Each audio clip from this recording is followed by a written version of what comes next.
Hey everyone, I'm Rather Incoherent, and today we're going to talk about Bob Jenkins. You might notice that even after asking for advice, he's fallen lower on the tier list. I don't like Bob, as you can tell, and I'm going to walk through how I feel about Bob by going through the decks as I played them. When I started the Alice in Wonderland custom campaign as Bob, I was like, alright, there's not really very many good ways to boost your book as Bob. Because of greed, I'm inherently pressured to take a big money deck or run a ton of extra horror soak. And given those options, having a big money deck is really good and having a bunch of redundant horror soak isn't. So I was leaning towards big money, which means Dario makes sense and well connected helps me resist the Mythos deck, and I don't have great Mythos stats. So yeah, that made sense at the time. And then I got some items. I had Lantern, I probably should have had Old Keyring in this deck as well. I have Bandages, Scavenging to get just the bandages back by the looks of it. So yeah, an Old Keyring would have been much appreciated here. I put in the thick of it for Karen's Oboe on easy mark. And at this point, the deck didn't do well, like at all. Because when you look at what this deck actually does, the answer is, well, it doesn't. It just doesn't. It's got Fortuitous Discovery and Winging It for clue compression. It doesn't have Intel Report, it doesn't have Old Keyring, and it desperately needs those two cards.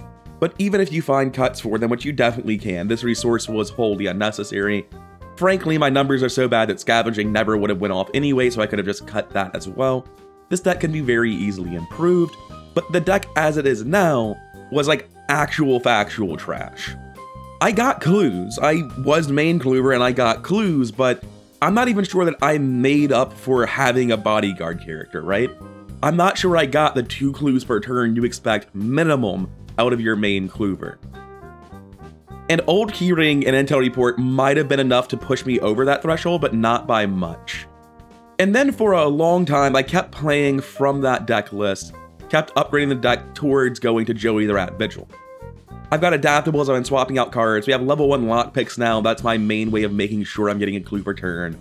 I have Eon charts, I'm looking to scavenge them hopefully.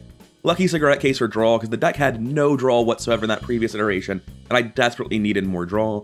Backpacks because, well, they're draw, obviously. Madame Labroche actually was the ally I chose, because I was having a really hard time getting this well-connected online and keeping it online, but what I was having an even harder time doing was keeping cards in my hand.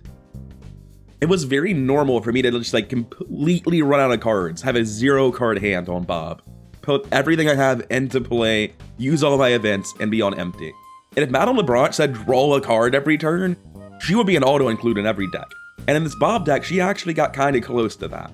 She was really, really good here. You can see we're down to 1 bandages because I realized the bandages are not a good thing. If you're playing a main Kluver who's spending actions and resources to heal people, you've made a mistake. This is a card that makes a lot of sense in a secondary Kluver Bob where you're more of a support character. But in main Kluver Bob, you really should not be running bandages. This is something I've begun to realize. We've got Scoffners, which embarrassingly enough wasn't on the base list. There definitely should be a greater focus on items here. And you can see that when I do a shuffle in the deck, well, first, you can see I'm really hammered in that I'm not getting enough draw by running Friends in low places. And from here, I was doing my job a bit better. I felt like I was consistently doing the bare minimum you'd expect out of a main Kluver. But that's kind of it. That's when I made the thread, or rather the video, where I asked for Bob advice. And I switched over to something like this. Whatever deck I had in Scenario 5 doesn't exist anymore, because after Scenario 5, I mulliganed again into what I ended up doing for Scenario 6, 7, and 8. We'll get to that in a second. In Scenario 5, I switched over to Damning Testimony, Old Keyring, and Joey the Rats, with the idea being that I'm going to use Joey the Rat to make sure I'm always testing at good numbers, or getting multiple clues at a time, Backpack to draw it faster, Scavenging to never run out, and then like a little bit of clue compression, a little bit of consistency. But mostly this is just make sure I'm doing a test successfully forever with Joey. And my experience with that deck is Joey the Rat was the bottom like 10 cards in the deck. And this deck doesn't have much draw. It's pretty much just Cigarette Case and Backpack. And I realized as a consequence of that I think any Joey the Rat build that doesn't somehow have more draw than God and colors that don't really give you very much draw is probably not a deck I think is very good, because you've built around a card you might just not get. The other thing I realized is that Damning Testimony is basically Fingerprint Kit, and I do want to hop over to that real quick because I'm kind of upset at how true that statement is. Damning Testimony is a 4-cost hand asset with 3 uses. Fingerprint Kit is a 4-cost hand asset with 3 uses. You investigate at +1 book for 2 clues. You investigate with conditions for 2 clues. And you can get upgrades like +2 book. This is just Fingerprint Kit. And honestly, Fingerprint Kit never gets run in Seekers. But it's a great example of the cards where Seekers are so broken, they're not running great cards. Damning Testimony is great in Bob. If Bob could be running Fingerprint Kit, he'd be running it in pretty much every single Bob deck. Unfortunately, this is conditional clues. You can't rely on this as your main plan because there aren't enemies on the board. Like if you're relying on Damning Testimony and you're playing, for instance, Miskatonic Museum, you're gonna have a really hard time getting clues. This card's great as long as you can get clues through other ways. And this deck sort of can. It's got intel reports, it's got old key rings, it's got potentially 5 book with the Lola and Gias. You can get up to 6, but you're probably not doing that till late in the scenario. It was good enough around Damning Testimony that just the value I got from Damning Testimony clearly elevated this deck head and shoulders above the previous list. And if I'd gotten Joey the Rat in play, I'd have felt a lot better about this version of the deck. But instead, I saw the problem with even running Joey the Rat. I can't reliably get him, so building my whole deck around him, running Scavenging to get cards back after he sells them. Running these cards that are only really worth it if I'm getting them over and over and over again from Joey the Rat and making money while doing it. All that stuff is not actually happening without a consistent way to hit Joey or other effects like Joey. And as a consequence, I don't think I actually value Joey Bob decks very much at all. I think that this is not meaningfully stronger than the alternatives. And it also is the only way to build Bob where you might just miss a key card and fail to do your job. So going into scenario 6, I mulliganed the deck. The only thing in that deck that I really liked was Damning Testimony. That card was sick. And at that point, I don't really have any items I care about because like backpacks just for Damning Testimony and emergency cash and cigarette case. That's not enough hits to really justify running a backpack or spending 4 experience on it. And you can see that this is the slippery slope of ceasing to be Bob. At this point, I'm using like a couple of actions on Bob. I'm probably gonna get 4 or 5 actions myself over the course of the scenario. I'll give a couple actions to my teammates, but Bob's ability is really just like gain 3 extra turns over the course of the scenario. Which is a good ability, but it doesn't feel very strong when like the first 4 turns you get a play action, and then like 3 more turns over the course of the scenario you play something for someone else. His ability feels very weak in this deck, but I was finding consistently that the more I played into his ability, the worse it felt. So instead, now we're just going deep into big money and supporting Damning Testimony with that. Our plan is to try desperately with Gias and Lola and Black Fan to get our 4 book to an actually workable number for a main Cluever, and then to augment big money main clue finding with as much clue compression as we can get from our colors. We have 2 Damning Testimonies, we have 2 Look What I Founds. End of the Road's just a filler card here, it could be anything. 1 intel report, because we're only allowed to have 5 level 0 green cards, and the other 4 are Falsian Bargains and Cigarette Case. 2 Live and Learns, which will eventually be 1 or 2 clues each, 2 Luckies for Mythos Resilience, 2 Winging It's, or clue compression eventually. This deck actually works. In fact, this deck works pretty well. It costs 33 experience though, and has a lot of core cards you can't really play it without is the problem. And coming over to the final deck at 55 experience, this deck was really, really strong. And I have really cemented a fact in my head at this point about this game and about Big Money Rogues. Big Money Rogues at full experience are just fundamentally very strong. There's no way around that. No matter how hard the deck is stacked against them, a Big Money Rogue is going to do a lot of work in the final scenarios. Black Fan, Leo DeLuca, Gias. That's +2 to everything, 2 actions a turn. It's insane. So at this point, the deck is just a Big Money Rogue with a few extra actions. You can see I put backpacks back in. Now that I have a lot of experience, I can justify running them just for a little bit of draw. Finding cigarette cases faster, Black Fan, Damning Testimony, a little bit of economy. But this is largely the same deck you just saw. It's just a setup into the Black Fan deck. And the big issue that I found repeatedly with Bob is that his 4 book just can't be boosted very well. You've seen Dario and Lola throughout these decks. Those are pretty much the only book boost allies he has. Tristan Botley, but he's expensive as hell and not very efficient. It's really hard to boost book in Bob's colors, and that's a serious problem for him. The way I've built Bob is almost as an objectively worse version of Finn. Just like, Finn is better than the Bob I'm playing in pretty much every regard. I'm going to go through the comments on the video I posted and explain why I disagree with pretty much all of them. Normally when I talk about comments on YouTube, I'm more than happy to just post the whole comment including your username, but it feels a little bit rude as I'm explicitly disagreeing with you, so you know who you are.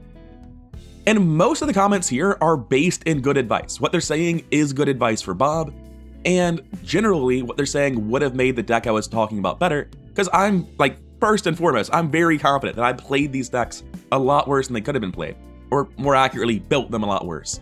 Once I was playing them, I felt like I piloted them well, but I made mistakes going in that piloting can't fix. Anyways, despite all of this generally being good Bob advice, I think most of it doesn't fix the problem that Bob is just a weak investigator without really any strengths to him. So we start with the idea that Bob needs to support himself before other people. Absolutely. If you're main Kluber and you're supporting other people, you've already made a mistake. You're main Kluber. You're the guy who progresses the game.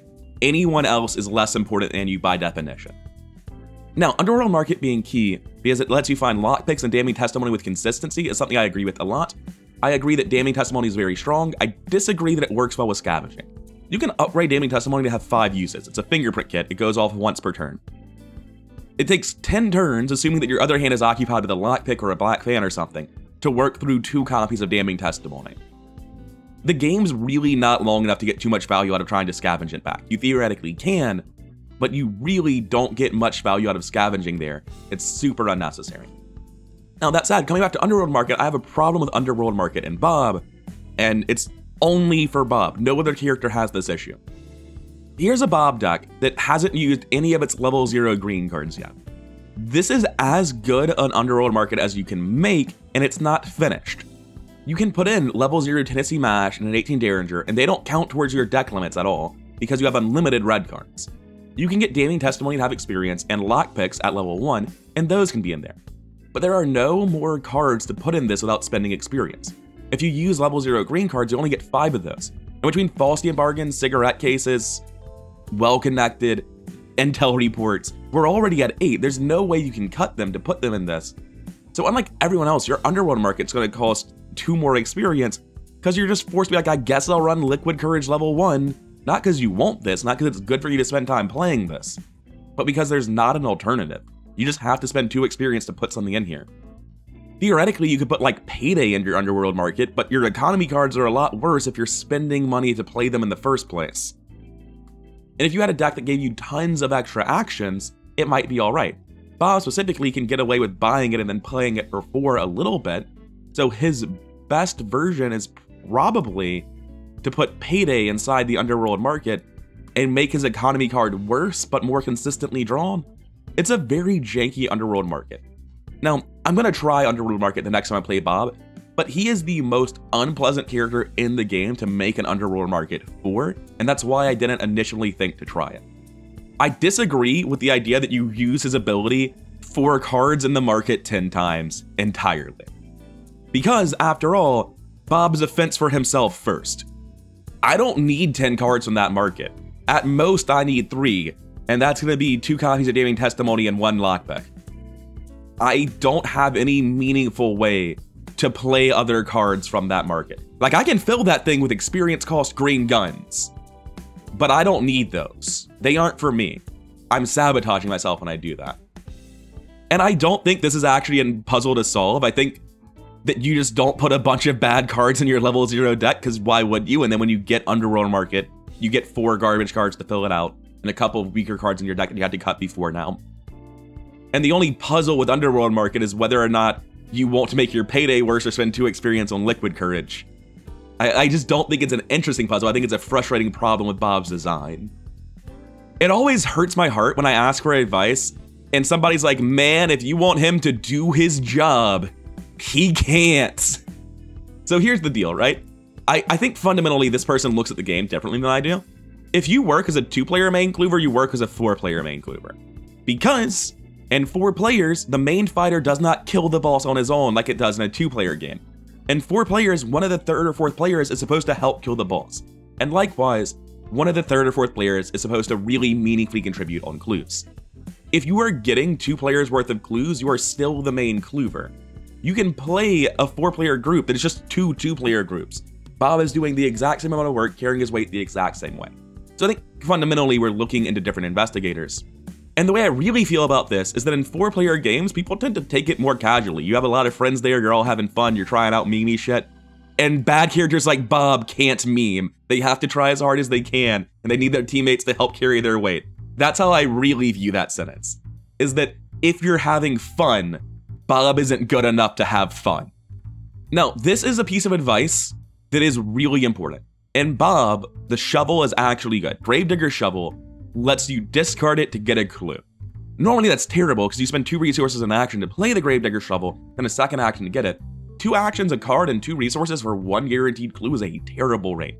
But in Bob, that's not true because Bob's ability lets him play the shovel. And as I said earlier, meaningfully for yourself, you only use your ability like 5, maybe 6 times a game. So I agree wholeheartedly with the fact that shovels are a lot better in Bob.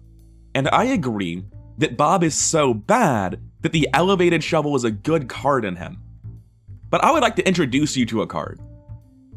With Bob, this Gravedigger shovel has become a 2-cost get a clue for an action. By giving up a hand slot and using our synergies for the turn, we're able to play Working a Hunch, but it's not fast. Seekers usually don't actually run Working a Hunch. They've got better things to do with their time and money. It is pure fucking copium to tell me that bad Working a Hunch is what Bob needs. It is. It's absolutely true that Gravedigger Shovel would have improved my deck, and that's a damning condemnation of the character. Pretty much every Seeker is passing on Working a Hunch for better things, and Bob is doing backflips to turn other cards into bad knockoffs of them and feeling like it's a good decision. And you know what? I agree. In Bob, it's right. Run the shovel. But that's part of why Bob is terrible, because you could just spend way less effort on a better card, and the class is so good that you just don't anyway. What Bob jumps through hoops to do is worse than the baseline for Seekers. And I know Seekers are busted, but I'm not saying he's worse than Rex. I'm saying he's worse than like Joe. I'm saying he's worse than Vincent. I'm saying he's worse than the weaker Seekers. Anyway, absolutely I should have been running lanterns, I agree. It just helps you more consistently find things. Well, actually I disagree. You should be running 4 hand assets that find clues. Lanterns and lockpicks is a fine way of doing it, but lockpicks and damning testimonies I think is better. I do agree that scavenging is better on Bob because since he has a free action to play them, scavenging 0 is essentially scavenging 2 on Bob. That makes scavenging look a lot better, but as I've just said, what am I scavenging? What thing that got clues am I recurring to get more clues with? In the past, with Eon Chart working with Old Keyring, that was a really clear combo. But now with the nerf to Eon Chart's not getting recurred. You can still run scavenging just for the Old Keyring, and I don't necessarily think that's wrong, but it's not particularly strong. Like, we're jumping through a lot of hoops, again, to essentially just get a magnifying glass, just do the thing that Seekers already do. When you build a Bob deck, you're struggling to catch up with level 0 Seekers doing really basic things from the core set. And honestly, I think this guy might largely agree with my assessment of Bob. I think that what he's saying, you should settle for average 2 clues per turn, which is like the exact bare minimum for a main clover to make up for your bodyguard, to carry your own weight as well. Like, I agree with that. That's what Bob does. Bob gets 2 clues per turn. He is a functional main clover, and my hatred for him cannot take that away from him. But man, that is all he is. He has like nothing else going for him. Now, this is some advice I can get behind pretty well. I think damning testimony is pretty good on Bob Jenkins. That's just true. It's fingerprint kit, and a character that doesn't have fingerprint kit otherwise. Sure, it's conditional, still incredibly true.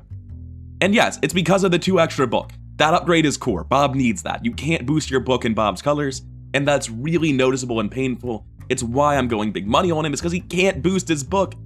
And that means I'm just gonna fall back on Black Fan Gios, because that works on every stat. Now, unfortunately, when it comes to Lupara, I don't really think that's useful. As I said earlier, I think Bob is too weak to have fun with. If you want to flex fight and use Lupara, that's cute. It sounds really fun. But I am confident this deck is even worse at doing its jobs than normal. It is true, though, that Bob can hide behind the shield of flex pretty well. If you haven't watched me talk about this concept before, a lot of characters that suck can call themselves flex characters and they seem less bad now. Bob is struggling to get 2 clues per turn, but he's really consistently getting 1 with lockpicks. So if you make a flex Bob, you actually meet the criteria to be flex really easily. So it might actually be a better Bob build now that I'm saying this out loud. To run lockpicks, dirty fighting, and the underworld market, and sell yourself guns, I guess one-handed guns. You can use hidden pockets to get a two-handed gun. But yeah, that build might actually be a better Bob build, because it's easier for him to fight effectively with 3 fists than it is for him to find clues effectively with 4 book. That sounds nonsense, but I think that might be the case. Maybe Flex Bob is the way to go.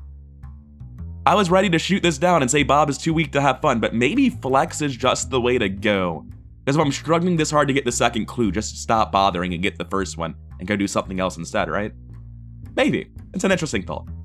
Getting on to our most in-depth comment by far, I agree wholeheartedly with this. The Aeon Chart Taboo just hurt Bob tragically. Maybe the deck was busted, but I mean, honestly, I look at what all the good Seekers are doing, and I don't think it can be meaningfully much more busted than them. Like, Amanda's still in the game. She hasn't been tabooed. Aeon Chart is comparatively fine. And yeah, this is absolutely how I felt as well. The Aeon Chart would probably work as long as you're jumping through some hoops to get more book, which Bob has to spend a lot of experience to do because it takes so much effort for green characters to boost their book. And while that's true, you don't necessarily need the old keyring. We're talking about a very high experience deck, and getting there is so janky and so difficult that I don't know that it actually works very well. And I agree with this entirely. Big Money Bob spends a lot of experience and it's very slow to get off the ground. And then, additionally, you're just a worse version of almost every other rogue no matter what you're trying to do with that big money deck. I think that's just true. Apparently Past Me thought that was true as well, and this guy's agreeing with me. And yeah, it's not good. But in my experience, it's been the best thing I can do. Spending the money on Lola for clues, just burning that money immediately does get you value. But in my experience, I just haven't been able to get my book to reliable numbers. So I've needed to go big money, because the +1 book on the Black Fan is the most important part in Bob. And that's painful to say, but it's how I felt. And this is the comment that led to my initial restructuring of the deck towards a Joey the Rat build. I always thought that Joey the Rat would be the savior of the day, because he's giving you so many free actions as Bob and so much free money as Bob. Because you play your old keyring for 1, because Joey the Rat's costing you 1 and Shrewd Dealings is bringing it down to 0. You use it twice, then during the skill test before it discards, you sell it for 2. Old keyring is actually just giving you +2 on all your book checks and a resource forever, as long as you're comboing it with Joey the Rat and Scavenging. It's really, really good. But if I build my deck around that and don't draw Joey the Rat, isn't my deck just trash? Like, I don't have a way to force Joey the Rat to show up. There's not enough draw in my deck to do that. At best, I can use Friends in Low Places a couple of times and declare Ally as one of my traits. And additionally, I can run as much draw as I possibly can so I can try to do other things first, play backpacks to thin out my deck to then play Friends in Low Places. But there's just not enough draw and consistency to build a rogue around Joey the Rat, I feel like. And maybe I'm just really unlucky. Maybe my first playthrough with Joey the Rat and not drawing until the game was almost over was a bad RNG sort of thing. It rarely happens. But I mean, I play any Seeker, there's no game where I don't get clues. There's no game where I use old keyring twice and I'm out of the ability to investigate as a Seeker. So all of this is prefaced on Joey the Rat being the secret sauce to make Bob work. But Bob can't reliably hit Joey. And as a consequence, I disagree with all of this. I don't like the deck. I don't think it's actually good. And I can't build this and feel good about this. I do agree that Streetwise and Bob makes a lot of sense, but if you're spending money on Lola, you have other ways to spend money for clues. If you're hoarding money, you don't have the money for it. And if you're using the permanent, which it seems is the case that that's being suggested here, not running the 0 cost asset, the permanent costs a load of experience, and Bob has so many things he desperately needs. It's a Black Fan, it's a Charisma, and a Lola. The permanent Streetwise comes very late, and you need to stop being trash early. Whatever you're doing, you have to do it successfully in scenarios 1, 2, and 3. And at the point where we're talking about late game upgrades, we're already past the point where I put Bob in D tier. Coming over to my tier list, I have Ginny in high C tier right now. Ginny is a character that by like scenario 3, I felt I was crushing my role. By scenario 8, I unironically think Ginny is one of the strongest characters in the game. If I were doing a scenario 8 tier list, Ginny would be in my S tier. It's not even close.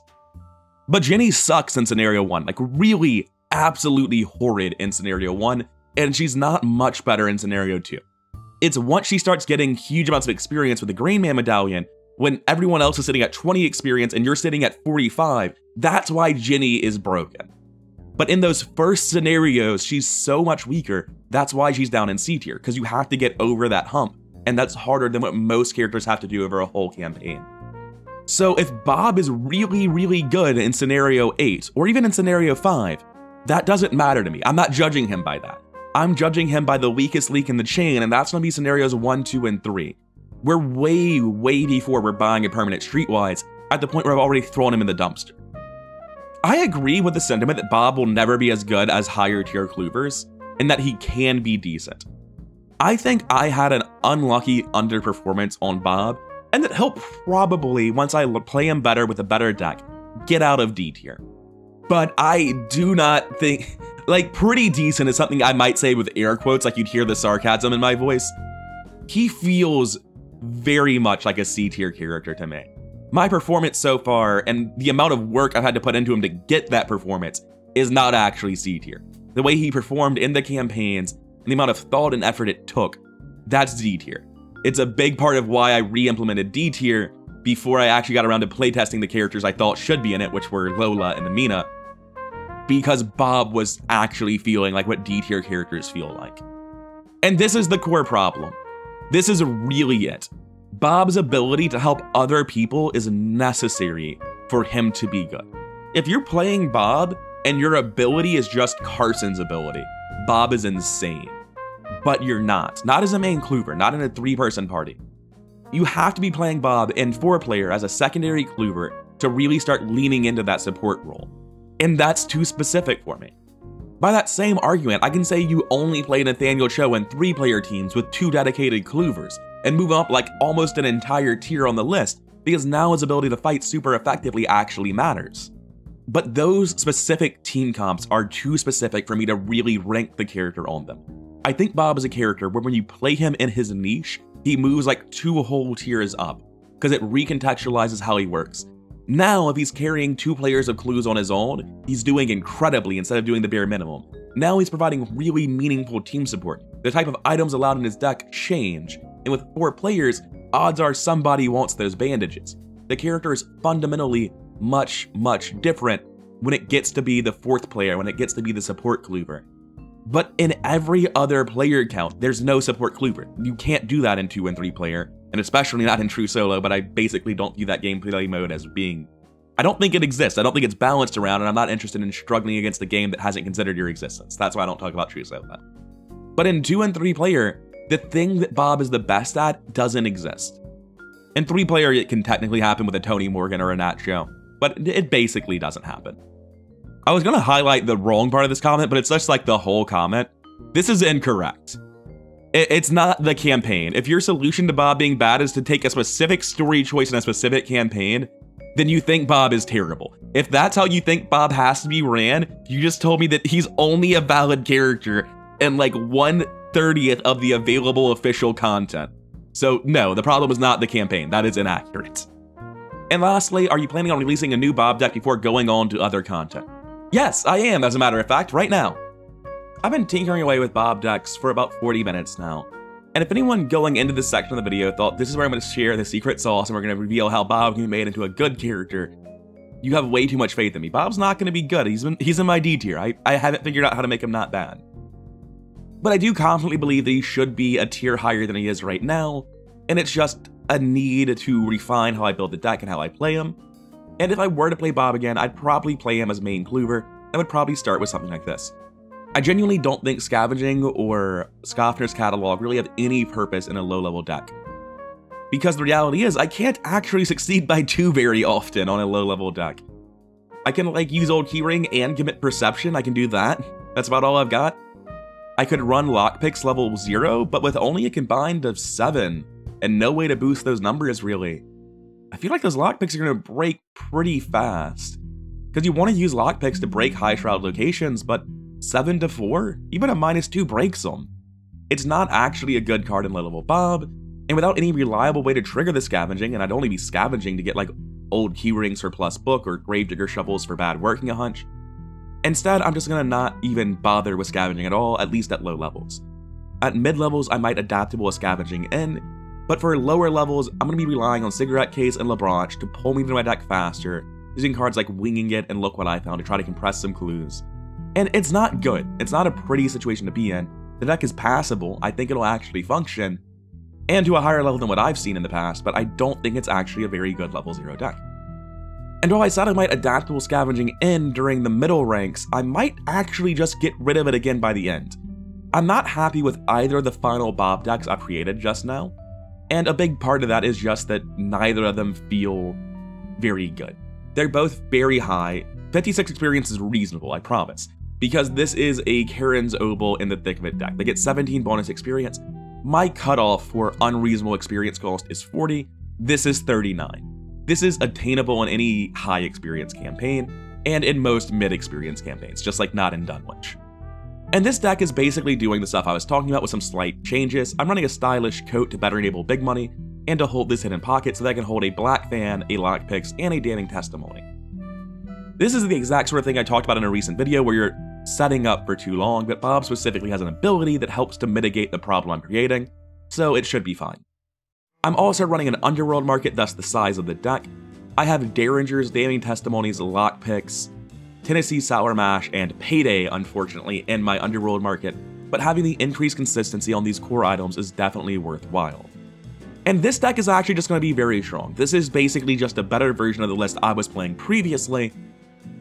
And yeah, that deck was already good, this deck will actually be better. But any final list running the Black Fan was going to be a good deck, so it's not really a big achievement to hit this. And when you look at the upgrade path to get here, it's very, very awkward. Because if Well Connected is not upgraded, you have a real hard time making this Underworld market work without cutting the Well Connected. The answer to that is probably just you have to cut the Well Connected for a hot second. It's a very awkward deck to make because of Bob's limit of 5 green cards. I find all the Edge of the Earth investigators to be really frustrating at a theoretical level, but in actual practice, it only really messes you up when you're playing Bob or Monterey. And in Bob, it makes an already weird deck upgraded path exponentially weirder. This should probably be a 2-up adaptable, to be honest, because I expect I'll have to buy a second one. And as you can see by the inclusion of Tempt Fate, I really don't have a 40th card I think should be in the deck. Like, you could cut Tempt Fate and put in Scavenging, and then you could probably scavenge Damning Testimony like once a game. I think I'd just rather have Tempt Fate and draw through my deck faster, though. I honestly don't see any value in scavenging a Damning Testimony. Like, I know Damning Testimony will get clues if I get it back, but the cost of having to run and draw and play Scavenging is going to, I think, matter more often than playing the 3rd Damning Testimony well. And then coming over to the last list, I wanted to see what a Dirty Money flex deck would look like, because, I mean, I've already got 18 Derringers. Those are a fine weapon if I have to buy something now and I don't have a choice in the matter. Switchblades are fine on Bob. They're fine on Finn, they'll be fine on him, because Dirty Fighting gets you up to 5, Black Fan Gios gets you up to 7, that's just a good number to stab with. The issue is that this is 60 experience, and where it was awkward to upgrade the Clue Finding deck, I don't even know what a level 0 Flex Bob is going to look like. It's probably not going to look good because it won't have Dirty Fighting. So I think this Flex deck, though it's interesting and probably the stronger deck of the two, is less viable. It costs more experience, the upgrade path to get here is weirder, and your level 0 deck is probably worse. Is it? Like, how much worse can I really be? Let's be honest. I'm gonna be honest, the Flex starter deck doesn't really seem that much worse. Like, I don't like it either, but I mean, I get to 4 Fists, and then I swing the Meat Cleaver at 6, and I have Infinite Horror Soak and a Jank Way with Lonnie. That's better than investigating at 4? Like, substantially, as a matter of fact. I think Flex Bob could actually be better than Clue Finding Bob. The deck needs to be thinned out and optimized. That's the truth for both of these, to be honest. But no matter which Bob deck and which upgrade path I'm looking at, I don't feel great about it. I do feel very strongly like Bob is not actually a dude here character. And there is a surprising amount of possibility that instead of struggling to get 2 clues per turn, you can accept 1 clue per turn and instead be a flex character. And especially at the high end, that's going to work. Late game, Flex Bob is unambiguously the best version of Bob, because doing the dirty fighting stuff and killing enemies super efficiently is clearly way, way better than just struggling to get clues at a decent rate. I would be really, really worried if I had a main blue rare Bob, but if I had a flex Bob on my team, I'd feel super comfortable having them around. Anyways, that's it for now. I hope you enjoyed my TED Talk about why Bob is bad and why he might not be terrible. If you did, like, comment, subscribe. All that stuff really does help the channel grow, and I'll see you in the next one.